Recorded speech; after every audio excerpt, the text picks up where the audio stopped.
Welcome to The Explainer. In today's world, when a superpower wants to make a point, what do you picture? A massive military parade? A fiery speech? Well, what if I told you the most powerful move a country can make is to say almost nothing at all? So let's start right there. What is the ultimate power play in a global crisis? Is it sending warships? Is it making loud threats? Or is it something way quieter? This very question is at the heart of how China just navigated a situation that was about to boil over. And right as things were heating up, we get this quote from Chinese President Xi Jinping. Now, that might just sound like some fancy political talk, but trust me, it wasn't. This was a clear signal, a shot across the bow. But a signal about what exactly? Well, the world was on a knife's edge, and it all started with one specific, very tense event. And that trigger?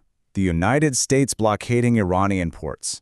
Suddenly, this wasn't some faraway issue for China. Beijing's foreign ministry, which is usually super careful with its words, came out and immediately called it a dangerous and irresponsible act. So why the strong reaction? Because this move wasn't just political. It was a direct threat to one of China's most important economic lifelines. To really get what's going on here, you've got to follow the money. And in this part of the world, all the money flows with the oil. This headline right here, it just nails it. You see, China might be publicly silent when it comes to picking sides in a conflict, but you should never, ever mistake that silence for inaction. The reality is Beijing is the #1 buyer of Iran's oil. So a U.S. blockade, that's not just a political headache. It's a direct attack on China's energy security and its entire economic stability.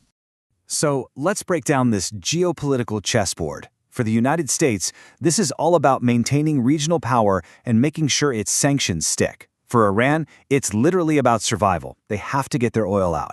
But for China, look at their stakes. We're talking economic stability, we're talking access to that precious oil, and of course, their growing influence on the world stage. Everything is on the line for them. And this is why it's so personal for Beijing. This isn't some abstract foreign policy debate. A blockade means oil prices shoot up. That means the cost to manufacture everything in China goes up. And that means their exports, the engine of their economy, become less competitive. In the blink of an eye, a crisis halfway around the world becomes a massive problem back home. So, with their economy on the line, you'd expect China to come out swinging, right? A really aggressive response. But what they did instead was completely different. And frankly, way more interesting. The key to understanding their whole strategy is this concept right here: pragmatic balancing. Put simply, it means you put your own practical national interests, like your economy, ahead of everything else. It's not about loyalty to your friends or sticking to an ideology. It's about what's best for you, period. And this just lays it out so clearly.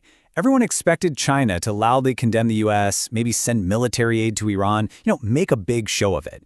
But what they actually did was release a few cautious statements and quietly push everyone to de-escalate. They were playing a completely different game.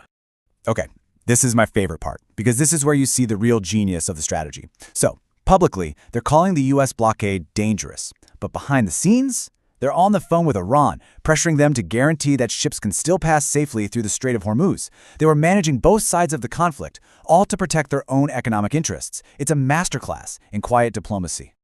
So, let's zoom out. How does this one crisis, this one clever move, fit into China's much bigger plan? Well, it's all about reshaping the global order. What China did was turn a threat into a massive opportunity. By refusing to get dragged into a fight, they got to position themselves as the calm, rational adult in the room, the defender of stability. Meanwhile, they can paint the U.S. as dangerous and reckless. It's a very subtle but very powerful way to boost their own reputation on the world stage. So if you take away just one thing from all this, it's this clear 3-step playbook. Step 1, whatever you do, do not get into a direct fight. Step 2, protect your economic lifelines at all costs. And Step 3, use quiet, back-channel diplomacy to get what you want. This is China's new strategy in a nutshell. And all of this leaves us with a huge final question. As the world changes, is this quiet, self-interested, economically focused approach the new blueprint for how superpowers will act? Or is it a dangerous gamble, one that avoids small conflicts today only to create much bigger ones tomorrow? The future of global politics really might depend on the answer.